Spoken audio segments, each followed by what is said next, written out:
sisi ai le fua, le fionga i le tama le fale ia tuia. Honorable Tuia returns to Parliament probably sometime this week or next week. Ko titilo Tuia. Official results now le amai ilunga no to wiloeli e fa yasi mamau. Ai ai fo I me o tu la I mai I le tulanga le whainga panota le nei. Au tau sisila Tuia. Mamau tele le manu lo le fionga Tuia. Tulua Tuia ia le leua. Tu tolu atu yail te mai tai le fionga ya tole a fo. A le utu whanongo atu nei.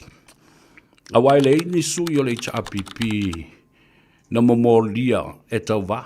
Wa umana na sao no iai tui le epa ma le whailau tusi. E le ini o la tau sui. Peita iane. O la tau ia.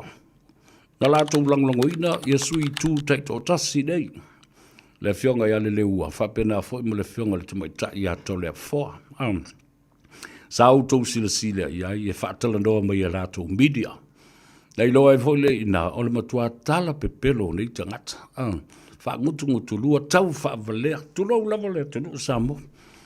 Nioe, e o mai, e tau mai wha mai le ini o lato sui. Ai le loa, behind the scene, they have these candidates as independent HRPP members. Why? They were interviewed on their own podcast and super, halato media, your propaganda. Ya le dala me wo yai, ya tato pati di mala ia lea. Ba ftaia ma vi ia fo I le filifilinga ale tu malo. Ua toe whaatu lai mai ai tuia. E whaawau lona tofi mo leisi 5 tausanga I to tonu o le pae inga. Lona sful mo le valu o lo tu ma loa I nei. Ia le whaatu atua I le atua sa mua ua tas. Ao leo fo I la ua utou whaalongolongo atu nei ai. Ele ua te ewa I le inisu I le chapipi, a le ua mai e lango. Ia le su le lau manu ia mai nei. A le sunga ia le leua whaasanga I le fionga ia tuia. Tau te si le fia la. O le so I le te o le titi o le tu la e 5. O le a maua I le avaloa ma te whaafsanga I ai ma lau lua fasile whai. Ma le fionga I le tofi whaolioli. Ma o le whaipule wha maoni fo I lea ua whiriwhiria I le tu malo e fo I atu. Ma si I lona whala. I le whaletui. Ai si I lona waa folau I le ngatai whale. I le pale mene, ia whapena fo I upu whai o ma lo I te whau. Ia, alo mai la ia lea mata pena le mai maulau nofo wai tele meo le anga I ai. Ia e o fo I la le mata upu lea, oi, ele inisu I le chapipi e tau waa, ai o mai o I le lango, mata waa mo ia le ua e alu avelesu.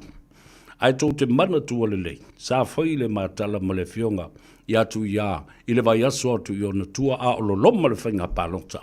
E le ai sana komiti e whaia. E le ai sana komiti o tāpenanga e whaia. Ai sea. Langa e isi teimi e sasi e le whautanga a le komiti lea. Ma o matufa tupe. Ai le I whaia tu iai. Ia le whaipule whaise mea whapena. Tāpena mai la. O le te ale titi o le tu la e 5. I le afia finei, o le awhaafafonga I Samoa.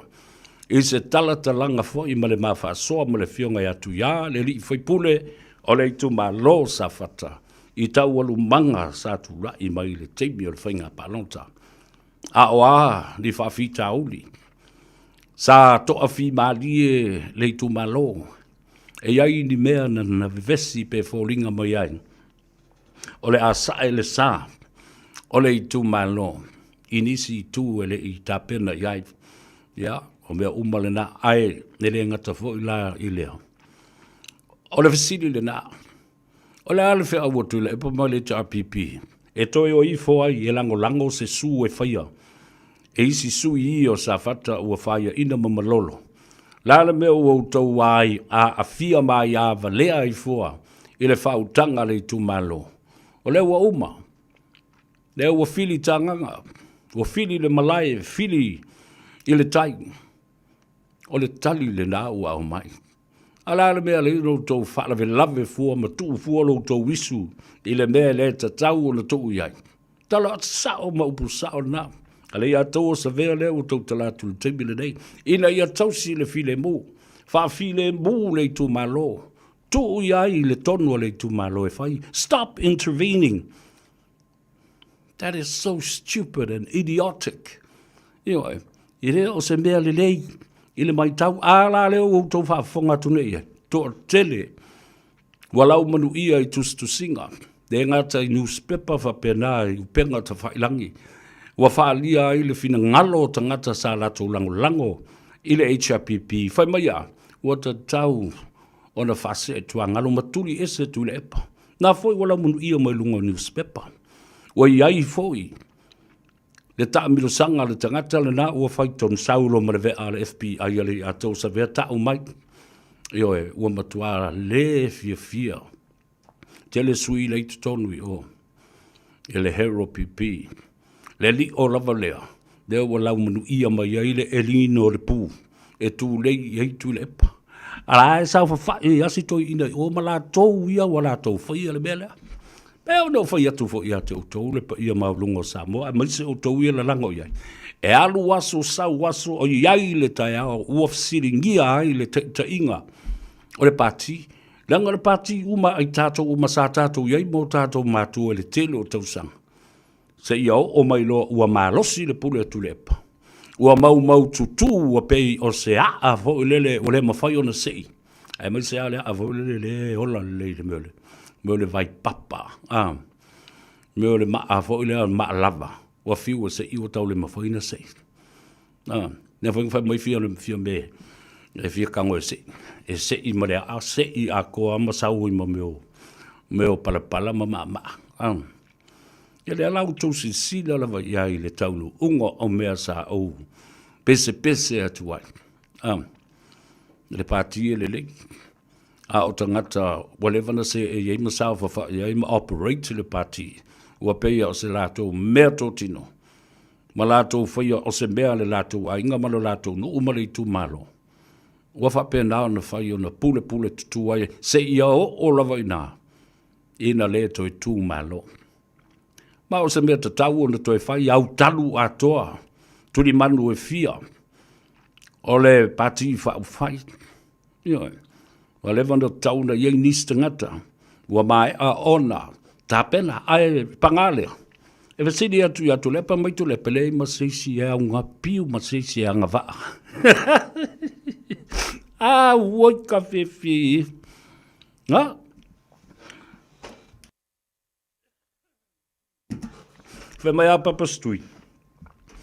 Nobody is qualified. No. Nobody has any qualification to become a leader except me. Ala makua I ula al ko inga. Au te awhola ia te o tau olo o tau whaalongo longo iai. Tu sa leo o tau uma o tau e tulepa, o tau o vale. O vale sau pau e le ai masesi e iei sona to mai ma sona anga vaa. Ia le ala wasa o I le talafo le lau ne le li leo kanata. Uneducated. Unqualified. If I was there in that party, I would be very, very angry and disappointed. I say, na whai ana roto ina na o na ia lava. Le ai seisi na ia tape na ina. Ma wha moe iai e uma o na sui pāle mia. So oi loa ma le wha e atu o le tofi pāle mia. Nothing whatsoever. So what does that tell you with his legacy now? How are we going to remember him? By what? Ioi. O le mea le nā. Tātou de no nofo ma mafo whau iai o ni teitai. O a ni mea e mana tua ai au. I lo u vai tau. O a ni mea na mana tua ai lea toina. Na pau a lea. Pau a lea. Mana tua. O te nofo mo mafo whau. The tradition of Samoa. after every election, if you have to accept the results of the election, then the tradition of this country is that there is a peaceful transition of power to the next government.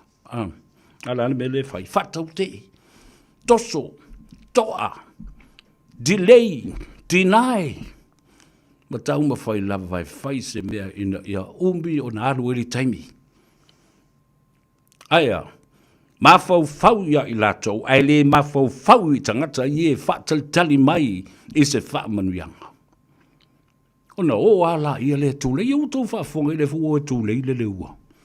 Po to le fuo I po ai lava. O e tūlei ina ia ave se tangi. Le ala fo na le na mawhai atu I maseu manu le vaso na se I mawhai atu nei. Ina ua ma tau tala ma lau li liu le tula fono o whainga panota. Ina ia iai sina lau e whapea. Nai lo o le afa o palota, se e le lua vai tolu o tangata na palota. 3/4 or 2/3 of all those people that voted and the votes won by the member now holding the member of parliament seat. Le ia tau tā fiofi e le mea lea. Wa pese tā longa I vai le mea le whaine. Le vai la wha tolu ana whai le palota lai titi la tau ia ale vai monga tolu. E iai le awala e te tau ai o na tā fia. Tā ofi le whaalu se se ai o tupe ale atunu. Whaalu se se le taimi o tangata whaingaruenga. Le fionga le komisi, ma lana au whaingaruenga, le komisina, le tāpenanga o le whare palota. Ma lea whare palota. A o le whaamasinonga fo I le whaamau taimi. I taimi o li I ma whaamasino. Mata mai tai o le whaamasinonga. Mai ma tā upu e tā ua o na tā ngofia ma whaalu I ai le taimi. O whea nei la. O whea nei. O te matua I o uofo. Le ua matole a foa.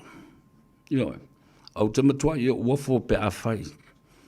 E malu e lue ai lau lua whautanga ma le whaatoa whala inga. E whaalongo ai o aile o lua ni sui le chapipi. Sa o lua tutu to tas. Lal me le to toa I loto ma whai atu le epa ma le chapipi. Shut up. Don't come near me.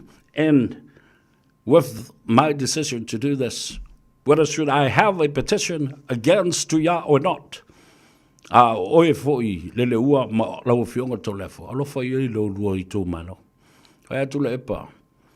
Toso atu I o maupolo kiki ele lea le nā ma le pala. Tu mai le tu malo e te le nofo le tu malo e te le pule I mea le tu malo le fai. Ioia.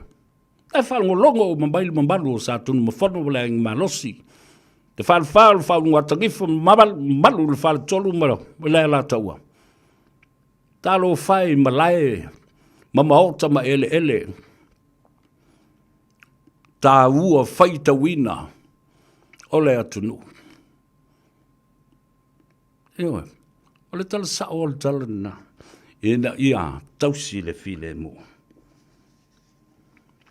E na whawa sa uia, tu singa na o tau loa, e o lava fo ile newspaper sa o tau. Lango ida na was familiar newspaper. Tula Epa should step aside from being the leader of the opposition. Mele na lea ua tula I mai nei. Ile whainga panota lea. But anyway, congratulations to ya. You'll be in for a very long fight and a very long haul for the next 5 years of parliament. Malo, whaftai le toa, whaftai le onosai, whaftai le lau papale, whaftai fo I lau whautanga. O lo whatoa fi mali e ai, le whautanga ma le whatoa whala inga le tu malo, mau wafio anga o a inga ma paolo ma ngawhai fia. Sanga iane la ia leo ai o le tai. Ia sanga iane ai o le langi, ma sanga iane ai o le whanua. Ia malu o whaiwa. Wa ia whaatau tai le tua, o le tua o manatu, o le tua e whaafonga fitalai ai lo fonga. Ma mori ai le tō whaa le ainga malos. O lo nu uma le tū malo. Le kale sia, ai maise le pūlenga ma malu ali i ma whai pule. O lo o tāpua i o whaiwa, ta maam tina mātutua. E toa lava mea i le loto fi le mua o le tangata i ma maa le loto. Sa whaatino fo i ma le wha maoni, ma le wha uta uta. Le sailinga ma loa le itu malo. Aia. Wa e whaiwa ma le malo. Ua tauta ia e. Ia whaiwa o le fionga i le li whaipule. Io. Ia a oisi. E le mamoe. E le mamoe le lei le pō. Le fili. E lama pea. Ma le uta fale. Io. Le ti Apollo. Io. Meo me fai e meo le ti Apollo ma le anganga le anga. Ia le na.